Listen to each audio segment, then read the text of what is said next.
Gagawa tayo ng tablia, 100% pure cacao. Gamit lamang ang blender, pwede na tayong gumawa ng homemade tablia. Napakasarap dito sa champurado at hot chocolate. At pwede nyo na rin ito gawing pagkakitaan. At dito, meron tayong cacao. Cacao kasi ang tawag namin dito, mga Bisaya.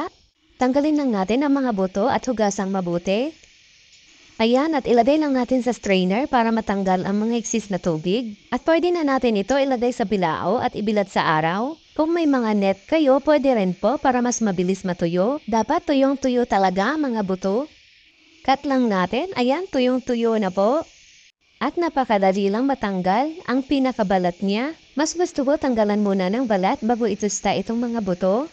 Huwag kayong mag-alala, napakadali lang tanggalin ang pinakabalat niya pag tuyong-tuyo talaga itong mga buto. At ayan na lahat ang mga cacao seeds natin. Diba ang linis-linis tingnan? At ready na ito para itusta natin. Yung tusta na very light lang para mamatay lang yung mga insekto at mga bakteryang dumapo dito. Charut! At kapag mabango-mabango na ito at amoy na ni kapitbahay, pwede na po natin ito hanguin. At palamigin lang muna natin ito bago natin ito ilagay sa blender.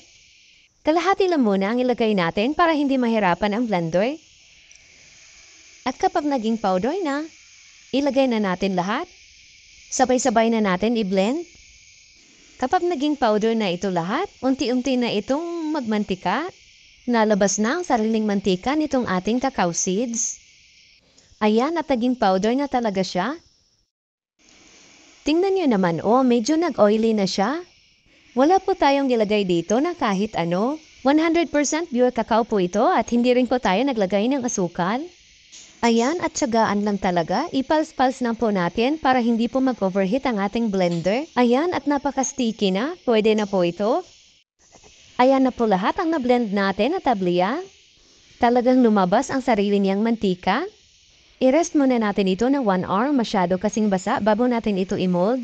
Ganamit lang tayo dito ng pulveron molder. Yung round sana, kaya lang wala kasi ako nun. Kaya ito na lang ang gagamitin natin. Pwede rin po kayo gumamit ng mga silicone molder, mas mainam yun.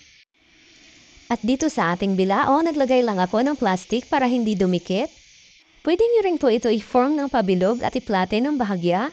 Kung mahilig ka sa champurado at hot chocolate, subukan mo ito.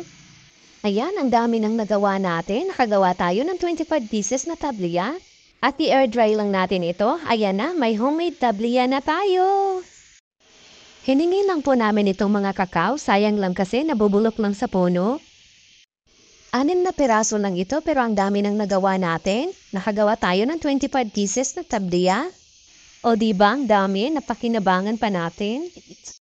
Maraming salamat hanggang sa susunod po.